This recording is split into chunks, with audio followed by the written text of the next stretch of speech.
努尔不禁思索，难道兽人这个种族都油盐不进，死性不改吗？至于琥珀则不怎么在乎，他在一旁看热闹，笑得肚子疼。砰砰砰！忽然，房间门被粗暴地敲响了。还没等努尔做出回应，一个家伙就大大咧咧地拉开了门。努尔的脸色一沉，是那个之前运输了3个孩子的迪格布林骑士。他正好巡逻路过，突发奇想，想起了一个人，想看努尔前阵子挑选的孩子怎么样了。本身又是除了对哥布林王以外完全不顾礼节的造性子，便未经同意禁止开门。当他瞥见这3个已经恢复健康、面色红润的孩子时，直接呆在原地。努尔兄弟，还真就这么给你养活了，这看着感觉不错呀。努尔让他们和琥珀都躲到厕所小房间里，随后没什么表情的看向他：“你这是做什么？不知道敲门后要等主人回应才能进来吗？”骑士没心没肺的说：“见哥布林王才要遵循这类规则，你又不是王，整这么多幺蛾子作甚？不过确实没想到养活这几个小屁孩。很简单，就连圣光之玉树都无法立刻让他们痊愈，还是靠这几个星期的调理养护才勉强恢复的。如果不是我接手了，其中2个孩子可能都活不到今天。”努尔讽刺道：“巢穴不是一直宣称保证女人尽可能活得长久吗？”哥布林骑士一副无所不在的样子，所谓的态度只是一直明面说的好听而已，实际上哪来那么多精力、那么多资源去养护呢？顶多就那些可以立刻生崽子的成熟女人会注意一些，配种前保养一下，消除潜在病灶。这种不能生崽子的小孩子不会管的，投入与收益不成正比，不如让兄弟们干到死吧。大伙还能顺便加餐来。他没注意到努尔的脸色已经越来越阴沉，继续眉飞色舞道：“所以努尔兄弟，这几个孩子感觉怎么样？干起来舒服吗？我承认我现在确实有兴趣，想爽爽。”哼！努尔突然暴起，一拳狠狠地砸在鸡腿上，在骑士的胸甲上，哥布林骑士径直飞了出去，伴随着金属撞击的巨响砸在了廊柱上，将周围的墙壁都撞得微微颤抖。不过铁甲的防护力度很强，还有钝器保护等多种附魔，所以骑士倒是没受什么伤。他马上爬起来，震惊地发现自己的胸甲上出现了一个拳头大小的凹陷，又惊又怕地骂道：“卧槽！你他妈是真想杀了我啊！你要破禁止自相残杀的令！”哗啦啦的声音顿时从4面8方传来，周围巡逻或驻守的哥布林骑士全被刚才的巨响惊动了，全都朝这边跑了过来。这不是没事吗？鲁尔皮笑若又不笑地看着他。同样按照规则，未经允许侵犯某位哥布林的专属女奴是例外情况之一，主人可以杀死侵犯者。你刚刚想打我女人的主意，我留你一命已经算仁慈了。这我只是随口说说，正常哥布林都知道不用当真。哥布林骑士看着赶来的其他同事，顿时又有了些底气，叫嚷道：“这几个小杂种，之前又不是没被干过，这么精神洁癖干什么？老子可算看出来了，狗娘养的你就喜欢当接盘侠，当着主人的面侮辱也算侵犯的一种。”努尔冰冷地说着，上前一步。虽然他的脸上依然毫无表情，但周身忽然爆发迅速弥散开来的无形气息，让骑士直接呼吸一滞。原来这家伙的真正实力已经接近上位种族了，他真的能杀了自己。哥布林骑士立刻转过身子，与其他受惊的骑士一同逃走了。就算王会处罚他，那也是在自己丢了小命后的事，他还没闲活够呢。努尔站在原地，看着骑士们哐哐离去的背影，默默地估算着自己现在的实力定位。由于没有什么机会战斗，唯一对练过低哥布林王，目前对他而言依然是碾压性的强大，没有参考价值，所以他一直对自己有多强没有一个大致的概念。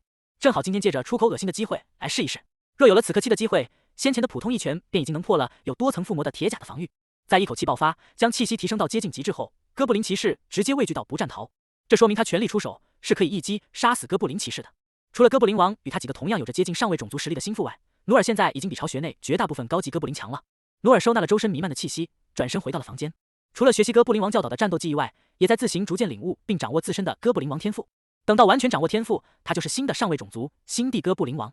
鉴定这个极其好用的能力是上位种族之一，到时候他就不用再两眼一抹黑，仅靠记忆施展能力，而是确切的查看自己与他人的技能天赋。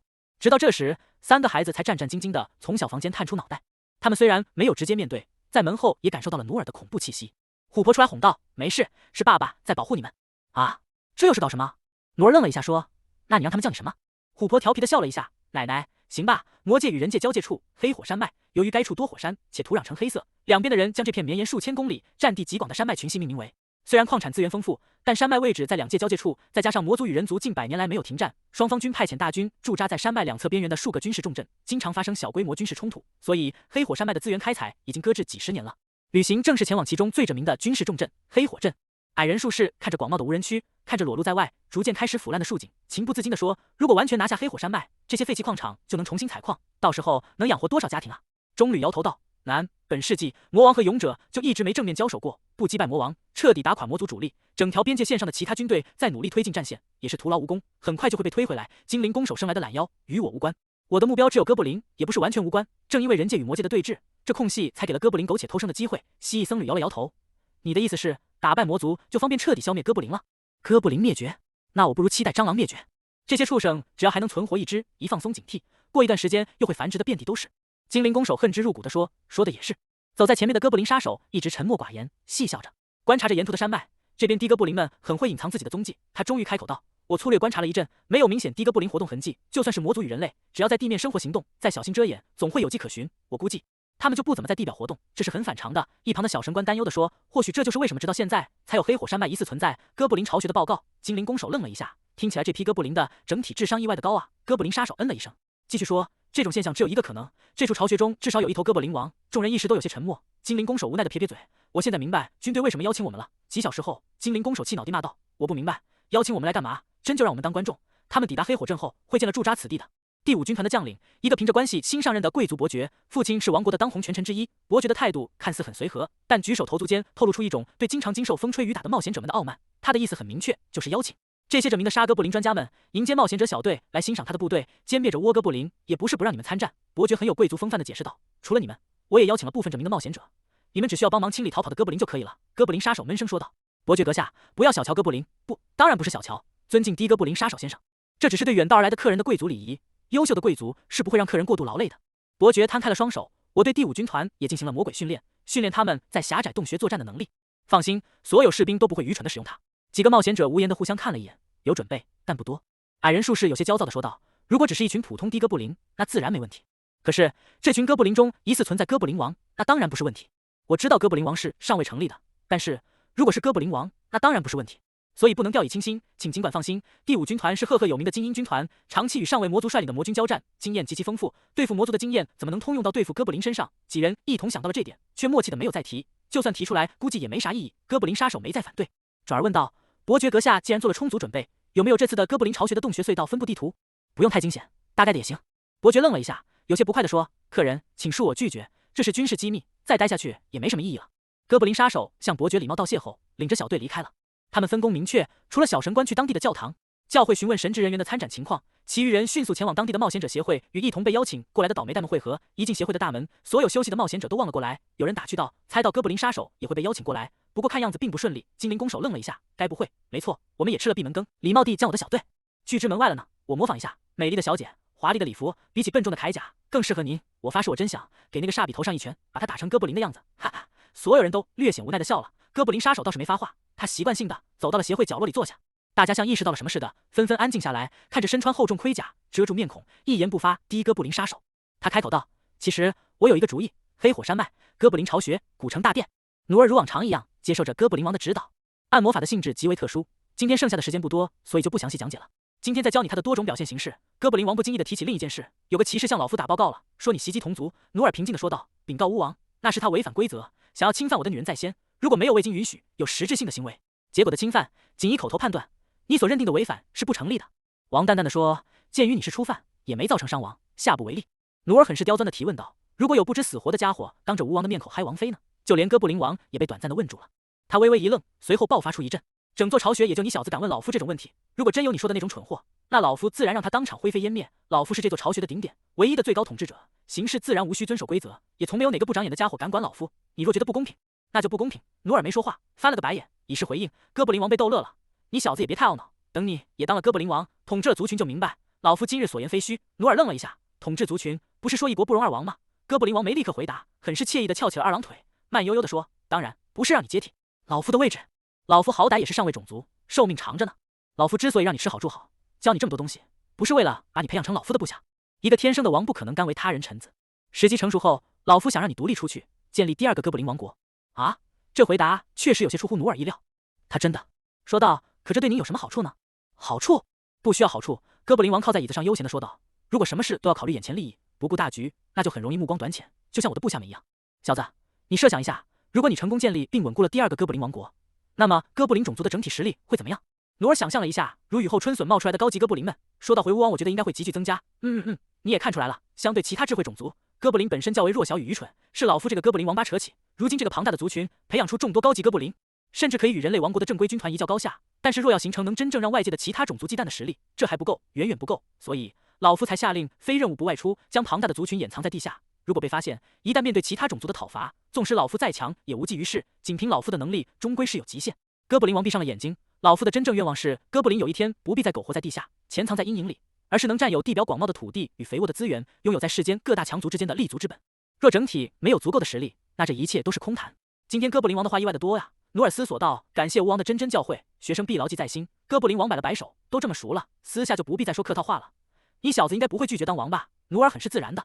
不想当哥布林王的哥布林不是好哥布林。王轻微的点了下头，没再言语。他闭着眼睛向后躺倒，双手枕着自己的头颅。他似乎进入了熟睡，又似乎只是在思考。努尔接下来选择去查看工匠那边的进度。之前火炮射击成功后，作为直接负责人，哥布林他并没有结束工程，而是开始着手改进火炮的一系列缺点，将火炮火药升级换代。比如说装填效率的问题，在奇迹与魔法存在的异世界，火炮装填缓慢，那就意味着它实战鸡肋，还不如吟唱火魔法制造火球方便。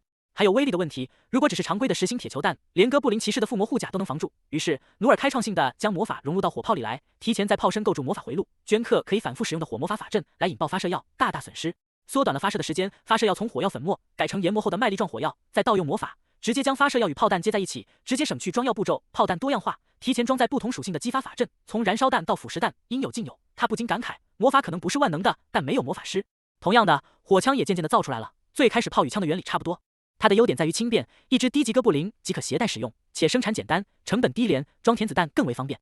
目前我们就先说到这里。哥布林们已经组建了4支火枪队与2支炮队。努尔正查看着工匠们最新出品的粗制线弹枪时，一支低级哥布林匆匆跑过来说道：“努尔领队巢穴中又发现了一处消蚀洞穴，而且粗略估计储量不低。”他头也不抬低说道：“去何故？”工匠说就行，他们会派矿工去挖的。低级哥布林有些犹豫，可是有话快说，那片消蚀洞穴有些麻烦的远古遗迹残留，我已经问过工匠的意见了，说您对这种最在行，找您解决就行了。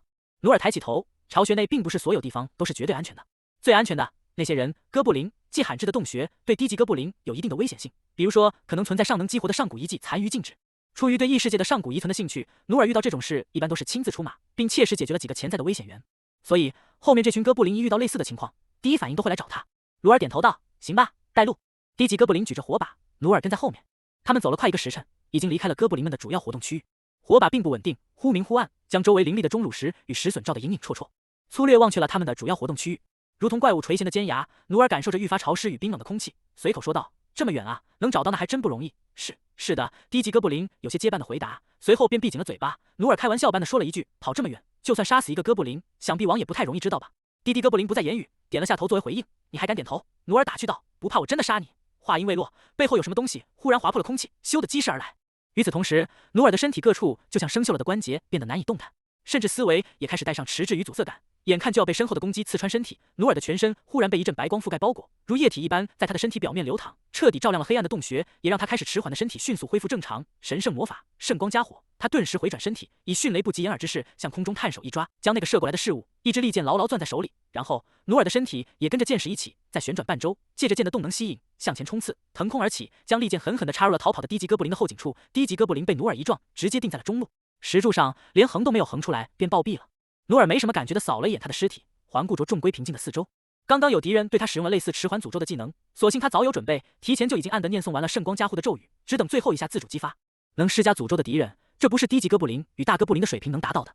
努尔维持着圣光加护，大声喊道：“好久不见，独眼兄弟，看来你确实抱了不错的大腿嘛。”四周依然没有什么动静。他调侃道：“让我猜猜你是怎么找到这种程度的帮手的？你把你后面的第一次献给他了？你他妈找死！”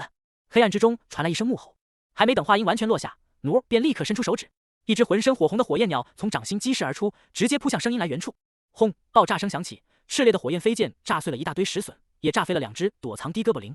他们迅速的在地上打滚，痛苦的嚎叫着，妄图扑灭身上的火焰。轰！更大的一发火焰鸟紧随其后，在他们的脸上爆炸，将2只哥布林撞碎，彻底化成了焦炭。努尔冲上前去，有些失望的摇了摇头：“哎呀，可惜不是独眼兄弟，独眼兄弟，你得为你2个队友的牺牲提供个说法吧？你如此坑队友，你确定他们不会对你有怨言吗？”回应他的是四面八方射出的砾石与飞石。努尔吸了一口气，将2只手猛地按在地上，以自己身体为圆心，地面上迅速长出了一圈冰蓝色的坚冰墙壁，暗器扎到冰墙上，发出了叮叮当当的脆响。努尔冷冷地说道：“装神弄鬼，喜欢躲猫猫？那我让你躲个够！”他右手向空气中探手一抓，迅速扭动了2只手，左手凝聚出了一团硕大的水球，左手的大拇指与中指相搓，一团白色的火苗窜了出来。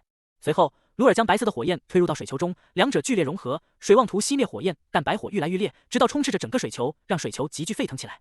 加个压，努尔再次搓动左手的大拇指，水球周围的空气迅速压缩，这使得水球的沸腾趋势迅速减小，又伴随着温度的急剧升高，再次躁动起来。